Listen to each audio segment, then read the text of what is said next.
আজকে এই বক্সে আমার অনেক বছরের পুরনো কিছু কালেকশন রেখেছি, যা স্মৃতি হিসেবে রেখে দিয়েছিলাম।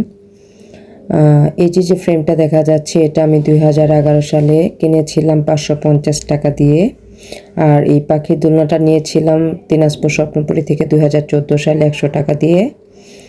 আর এই বক্সে যা বের হবে এগুলো হচ্ছে আমার স্পেশাল গিফট। চুড়িটা যদিও ভেঙে গেছে। আর একটা সুন্দর বক্স, এটাও আমার গিফটের।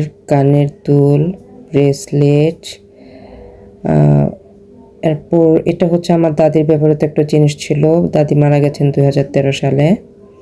বক্সটা সত্যি অসাধারণ ছিল। আসলে আমি চেষ্টা করি আমার গিফটগুলো সুন্দর করে যত্ন সহকারে রাখতে। এটাও আমার গিফটের। আর এটা হচ্ছে আমার বড় আপার ছেলে মাই হার্ট অ্যান্ড সোল পিয়াস।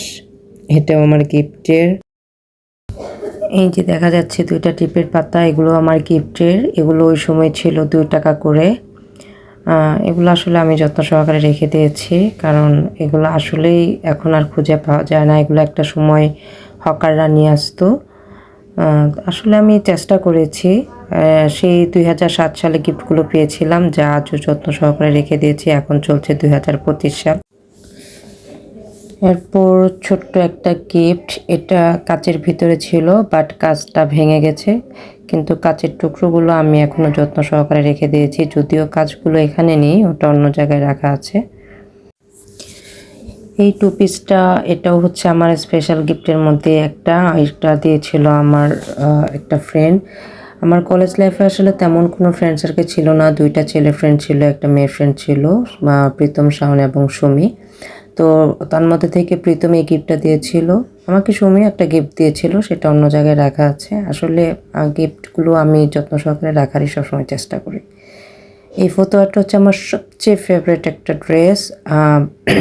এটা 360 টাকা দিয়ে কিনেছিলাম 2007 সালে।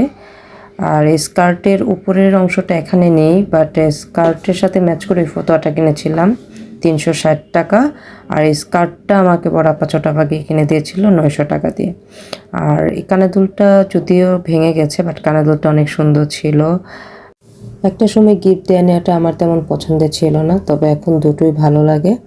মেন্টালিটি জাজ করে যার মধ্যে অনেস্টি খুঁজে পাই, অর্থাৎ যাকে আমার মনের মতো মনে হয়, তাকে আমার গিফট করতে সবচেয়ে বেশি ভালো লাগে।